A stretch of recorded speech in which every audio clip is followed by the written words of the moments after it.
سورہ اعراف آیت نمبر 188 اٹھائیے، آپ پڑھیے، اس میں کیا لکھا ہوا ہے؟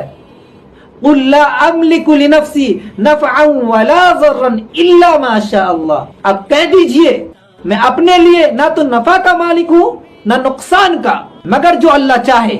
وَلَوْ كُنْتُ أَعْلَمُ الْغَيْبَ لَاسْتَكْثَرْتُ مِنَ الْخَيْرِ، اور اگر میں غیب جانتا تو میں بہت زیادہ خیر حاصل کر لیتا۔ Wake up to reality. دشمن احمد پہ شدت کیجئے، ملحدوں کی کیا مروت کیجئے، غیظ میں جل جائے بے دینوں کے دل، یا رسول اللہ کی کثرت کیجئے۔ اور شرک ٹھہرے جس میں تعظیم نبی، شرک ٹھہرے جس میں تعظیم نبی، اس برے مذہب پہ لعنت کیجئے، اس برے مذہب پہ لعنت کیجئے۔ محترم سامعین، ابھی آپ نے دیکھا اور سنا کہ دیوبندیوں کا نام نہاد ڈیجیٹل مفتی بدنام زمانہ مولوی تبریز مدنی صاحب کیا فرما رہے ہیں، کیا کہہ رہے ہیں، جبکہ اہل سنت والجماعت کا عقیدہ یہ ہے کہ اللہ تعالیٰ عالم الغیب ہے۔ یہ ہم سنیوں کا بھی عقیدہ یہی ہے کہ اللہ تعالیٰ عالم الغیب ہیں، اور یہ صفت صرف اللہ تعالیٰ کی خاص صفت ہے۔ اور رسول اللہ صلی اللہ تعالیٰ علیہ وسلم کے پاس جو علم غیب ہے نا، وہ اللہ تعالیٰ کی عطا سے ہے۔ حضور صلی اللہ تعالیٰ علیہ وسلم کے پاس عطائے علم ہے۔ اللہ تعالیٰ نے رسول اللہ صلی اللہ تعالیٰ علیہ وسلم کو غیب کا علم دیا ہے۔ اب یہ جو فرقہ وہابیہ ہے، ان کی جہالت تو دیکھیے کہ یہ رسول کریم صلی اللہ تعالیٰ علیہ وسلم کے لیے علم غیب ماننے والوں کو مشرک قرار دیتے ہیں۔ اصل وجہ یہ ہے کہ ذاتی اور عطائی فرق کو ملحوظ یہ رکھتے نہیں ہیں، حالانکہ شاید نجدیوں کو خبر ہی نہیں کہ اگر ذاتی اور عطائی کے فرق کو نہ مانا جائے تو معاذ اللہ کوئی مسلمان باقی ہی نہیں رہے گا۔ مثال کے طور پر اگر ڈاکٹر کے پاس مریضوں کے علاج کا علم ہے تو ہمارا عقیدہ یہ ہونا چاہیے کہ اس کے پاس جتنا بھی علم ہے وہ سب میرے اللہ کا عطا کردہ علم ہے۔ اور اگر کوئی یہ عقیدہ رکھے کہ اس ڈاکٹر کے پاس جو علم ہے وہ اس کا ذاتی علم ہے، تو کیا ایسا عقیدہ رکھنے والا مسلمان باقی رہ سکتا ہے؟ ہرگز نہیں۔ تو اس مثال سے یہ بات روز روشن کی طرح عیاں ہو گئی کہ چاہے وہ دنیاوی معاملات ہوں یا دینی معاملات، ذاتی اور عطائی کے فرق کے بغیر بات ہی نہیں بن سکتی ہے۔ تو اب آئیے اصل موضوع کی طرف یعنی دلیل کی طرف چلتے ہیں اور دیوبندیوں کی حقیقت کو عیاں کرتے ہیں۔ ابھی اس دیوبندی مکار کذاب نے جو قرآن کی آیت کی تلاوت کیا، وہ اصل میں اس آیت میں جو ہے ذاتی علم کی نفی ہے، یعنی حضور صلی اللہ تعالیٰ علیہ وسلم کے پاس جو علم ہے نا، وہ ذاتی علم نہیں ہے بلکہ عطائی علم ہے۔ اللہ کی عطا سے حضور صلی اللہ تعالیٰ علیہ وسلم غیب کا علم جانتے ہیں، یہ ہم سنیوں کا عقیدہ ہے۔ ارے مولوی تبریز صاحب، جب آپ اس آیت کو پڑھ رہے تھے کم سے کم اتنا تو سمجھ لیتے، تفسیر پڑھ لیتے، بیک گراؤنڈ کو دیکھ لیتے کہ اس کے پیچھے واقعات کیا ہے۔ جب اس آیت کو اللہ نے نازل کیا، قرآنی آیت کو، تو اس وقت حضور نبی پاک صلی اللہ تعالیٰ علیہ وسلم کو مکمل غیب کا علم عطا نہیں کیا گیا تھا۔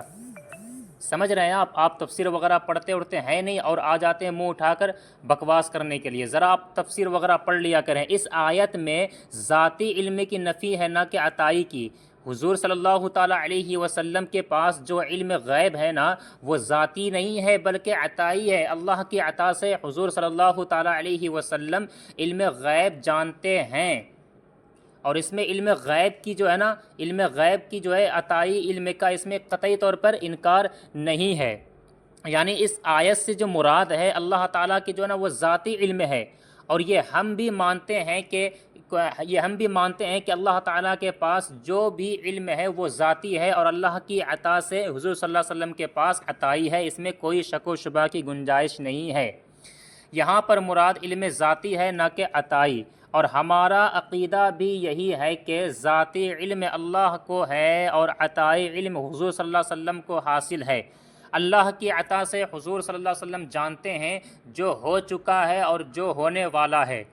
اب آئیے قرآنی آیت کی طرف چلتے ہیں۔ قرآن میں خود رب تبارک و تعالیٰ ایک مقام پر ارشاد فرماتا ہے، یہ آپ دیکھ سکتے ہیں اسکرین پر آیت شو کر رہا ہوگا۔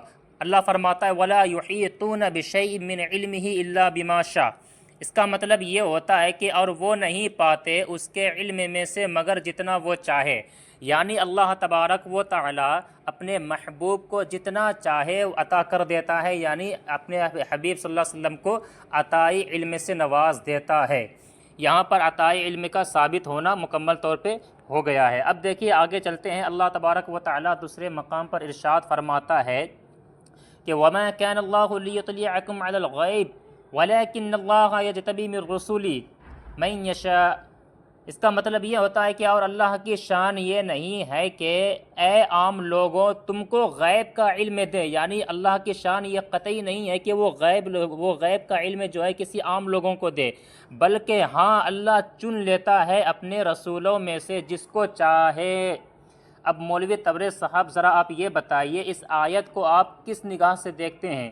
کیا آپ نے قرآن میں اس آیت کو دیکھا نہیں، یا اگر آپ نے دیکھا تو آپ کا حال یہ ہو گیا افتؤمنون ببعض الکتاب وتکفرون ببعض، بعض آیتوں کو آپ مانتے ہیں اور بعض کو جھٹلا دیتے ہیں، جو آپ کے لائق ہے وہ آپ مانتے ہیں، جو نہیں ہے آپ انہیں ٹھکرا دیتے ہیں، جھٹلا دیتے ہیں، اور آپ اس کو بیان نہیں کرتے ہیں اور عوام الناس کو دھوکے میں رکھے رہتے ہیں۔ ذرا آگے بڑھیے اور دیکھیے قرآن مقدس میں کیا کیا اللہ فرماتا ہے۔ ہم آپ کو ابھی صرف قرآنی آیات دکھا رہے ہیں، اس کے علاوہ اگر ہم حدیث پہ آ گئے، فقہا کے اقوال پر آ گئے نا تو دلیل کے انبار لگا دیں گے، تفسیر پر آ گئے تو دلیل کے انبار لگا دیں گے، لیکن ہم یہاں پر صرف قرآنی آیات کو پیش کر رہے ہیں کیونکہ آپ نے قرآنی آیات کو پڑھا ہے، تو ہم بھی یہاں پر قرآنی آیت ہی کو پیش کریں گے انشاءاللہ تعالی۔ اگر آپ تک میری ویڈیو پہنچے گی اور اگر آپ نے اس کا جواب دینے کی کوشش کیا تو انشاءاللہ تعالیٰ پھر دیکھنا دوسری ویڈیو میں جو ڈالوں گا نا منہ توڑ جواب دوں گا انشاءاللہ تعالیٰ۔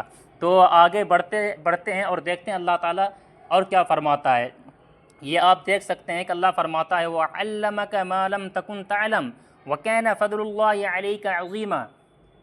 کیا خیال ہے مولوی تبریز صاحب، ترجمہ خود کر لیں گے یا میں کر دیتا ہوں؟ میں تو ترجمہ کروں گا، یہ عوام الناس کی خیر خواہی کے لیے۔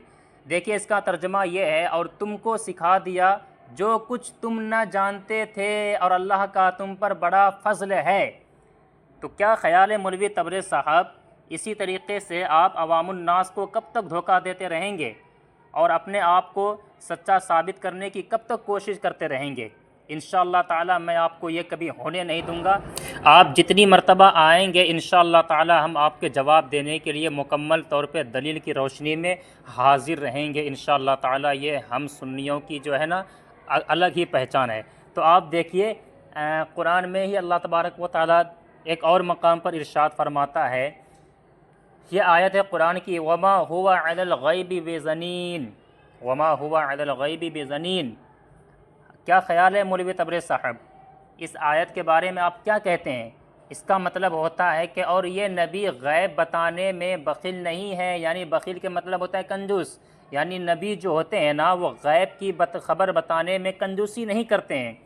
تو ذرا آپ یہ بتائیے یہ سب جو آیتیں میں نے جو بھی تلاوت کیا کہ کیا یہ آیت حضور صلی اللہ علیہ وسلم کی علم غیب کو ثابت نہیں کرتی ہے کیا؟ یا آپ نے قرآن کی آیت کو پڑھا اور نظر انداز کر دیا؟ جو آپ کے موافق ہے آپ اس کو لیتے ہیں، باقی سب کو ٹھکرا دیتے ہیں۔ یہ کب تک آپ چال چلتے رہیں گے؟ انشاءاللہ تعالی آپ کو یہ چال ہم چلنے نہیں دیں گے، بلکہ جب آپ آئیں گے اعتراض کریں گے آپ کو جواب دینے کے لیے ہم اینی ٹائم حاضر ہیں انشاءاللہ تعالی۔ یوں تو قرآن مقدس میں بہت سے ایسے دلیل ہیں، آیات ہے جو کہ میں ثابت کر سکتا ہوں کہ حضور صلی اللہ علیہ وسلم کے پاس علم غیب ہے، اللہ کی عطا سے حضور صلی اللہ علیہ وسلم علم غیب کو جانتے ہیں۔ کسی شاعر نے کیا یہ نقشہ کھینچا ہے، وہابیوں کا عقیدہ وہ غیب دان نہیں، وہابیوں کا عقیدہ وہ غیب دان نہیں، ارے صحابیوں کا عقیدہ حضور جانتے ہیں، صحابیوں کا عقیدہ حضور جانتے ہیں۔ اور اعلیٰ حضرت عظیم البرکت، عظیم المرتبت، کنز الکرامت، جبل الاستقامت الشاہ امام احمد رضا خان علیہ الرحمت والرضوان کیا یہ خوب فرماتے ہیں، اور کوئی غیب کیا تم سے نیہا ہو بھلا، جب نہ خدائی چھپا تم پہ کروڑوں درود، اور کعبے کے بدر الدجا تم پہ کروڑوں درود، طیبہ کے شمس الضحیٰ تم پہ کروڑوں درود۔ تو آج کے لیے اتنا ہی کافی ہے۔ اگر یہ ویڈیو مفتی تبریز مدنی تک پہنچتی ہے، اگر وہ جواب دیں گے نا، تو اگلی ویڈیو اس سے بھی دھماکے دار آنے والی ہے انشاءاللہ تعالی۔ یہ میں نے صرف قرآنی آیت کو پیش کیا، اگر میں اس پر تفسیر اقوال فقہا اور بھی محدثین کے جتنے بھی اقوال ہیں، شارحین کے اقوال ہیں، اگر میں نے پیش کرنا شروع کر دیا نا، تو مفتی تبریز صاحب قسم خدا کی دلیل کے انبار لگا دوں گا، اور آپ جواب دینے کے لائق نہیں رہیں گے، سوال کرنے کے لیے جو ہے نا آپ کا منہ بھی نہیں رہے گا انشاءاللہ تعالی۔ الحمدللہ ہم سنیوں کا عقیدہ صحابیوں والا ہے، وہابیوں والا قطعی نہیں، ہرگز نہیں ہے۔ الحمدللہ یہ ہم سنیوں کا مقدر ہے۔ دیو کے بندوں سے ہم کو کیا غرض، ہم ہے عبد مصطفیٰ پھر تجھ کو کیا، سر سوئے روضہ جھکا پھر تجھ کو کیا، دل تھا ساجد نجدیاں پھر تجھ کو کیا، اور غیظ میں جل جائے بے دینوں کے دل، یا رسول اللہ کی کثرت کیجئے۔ وآخر دعوانا ان الحمدللہ رب العالمین۔